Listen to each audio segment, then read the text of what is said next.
In this session, we are going to talk about the application of complement, intersection, and the difference operation over the regular languages. And we are going to check whether the resultant is also a regular language or not. Just a small recap of what we have covered in the last session. We have proved that union, concatenation, and clean closure are all closed under regular languages.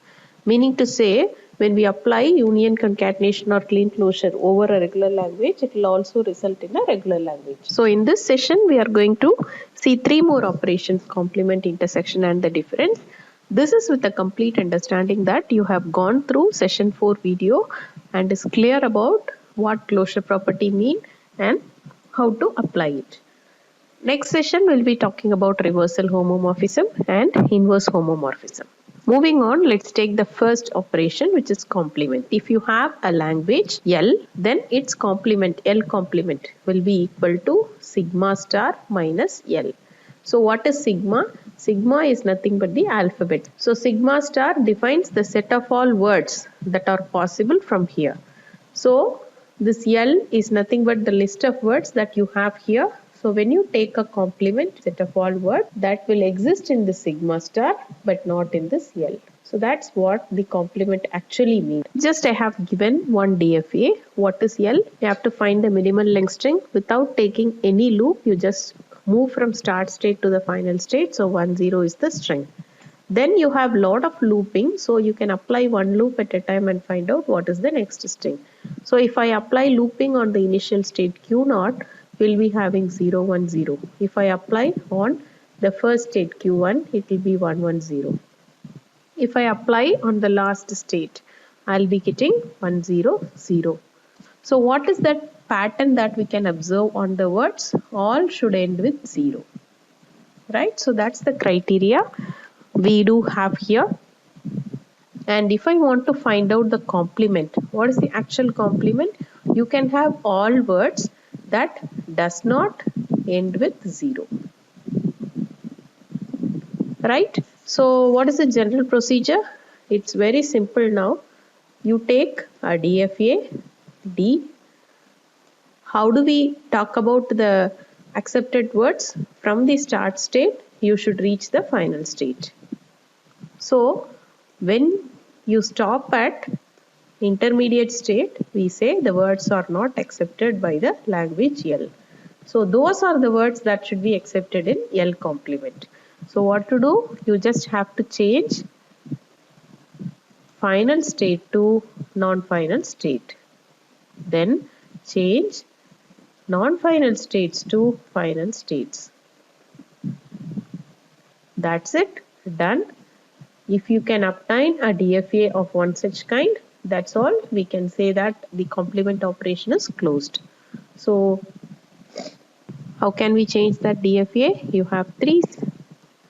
The words that won't end up with 0 will be accepted by this. So according to our requirement, we could able to construct a DFA D dash that could recognize the language L for complement, and hence this operation is said to be closed. Yeah. The next operation, intersection of two languages. What is it? If you have R1 and R2 as the regular languages, which leads to L of R1 and L of R2, the intersection of two languages is what we are going to discuss now. Just apply De Morgan's law. What is the De Morgan law? A intersection B is equal to A complement union B complement to the whole complement. Just you apply the same over here, it will be L of R1 complement union L of R2 complement the whole complement. Okay. So I have mixed by both the representations. Line also represents, C also represents complement. So now already we have proved that this is the application of complement is also closed, and we have proved that the application of union is also closed, and hence the intersection is closed. This is by the application of this De Morgan law. Now, let us take two simple DFAs, DFA1 representing L of R1, DFA2 representing L of R2. We have four states now. For applying intersection, keep in mind sigma has to be the same for both the sets. For union and other languages, other set operations, it could be different, but for applying intersection, it should be one and the same. Now, how to draw the intersection of these two operations? So, we are going to combine these two using AND operation. So, what to do? Product of these two. AND means product. So, product, what is the product? How to find the product of two sets? It's cross product. So, you have Q0, Q1 and you have Q2, Q3 as part of DFA1 and DFA2. When you apply cross product, what are the possible sets that you can have?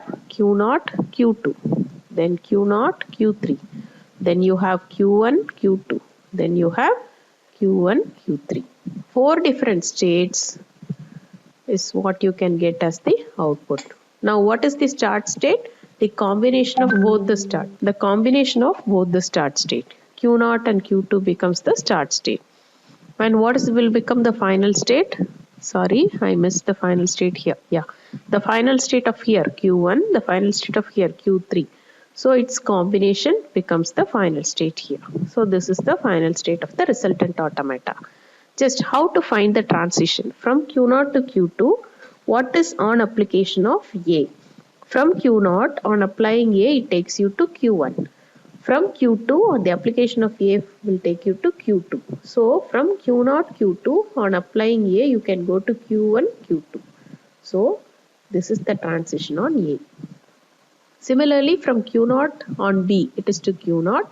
From Q2 on B, it is to Q3. So from Q0, Q2, the application of B will take you to Q0, Q3.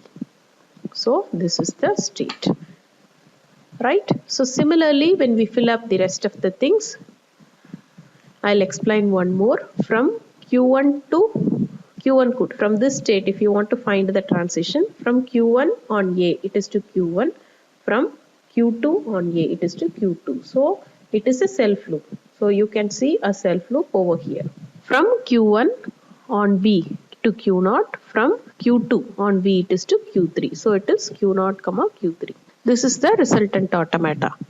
Anyway, we are going to arrive at an automata, but if you see, this acceptance state is a dead state, which is not reachable from the start state. Why? You look at the pattern of strings accepted by this DFA1 and DFA2. DFA1 will accept strings that ends with A. DFA2 will accept strings that ends with B. So obviously the intersection of these two will be a null set and hence is represented by this automata. In contrast, if you assume this Q0 also to be the start state, for example. So what does it mean? This DFA will accept all strings of A and B, whereas this D2 will accept only this string. So now what will happen here? Q0, Q3 will also become a final state. So this resultant automata, after applying the intersection operation, which is the cross product, will accept all strings that ends with DFA. In either of the cases, we are able to arrive at a DFA D dash that could represent L of R1 intersection L of R2, and hence the intersection operation is closed. Fine. You have L of R1. For example, let's say I have a list of words A, B, C, D, and the language of regular expression R2, I have two words C and D. What is the difference?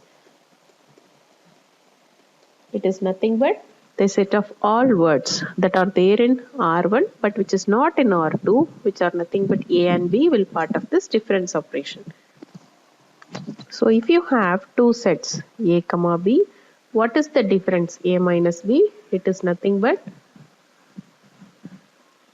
A intersection B complement. So let me prove this with this example. If sigma is having only these four words, sigma star, then what is L of R2 complement? It is there in this particular word set but not in this set. So it will be A comma B. When we take an intersection of these two, you will get the difference. So already we have proved that intersection complement operation is closed and intersection operation is closed, and hence if you apply the difference operation, it is also closed.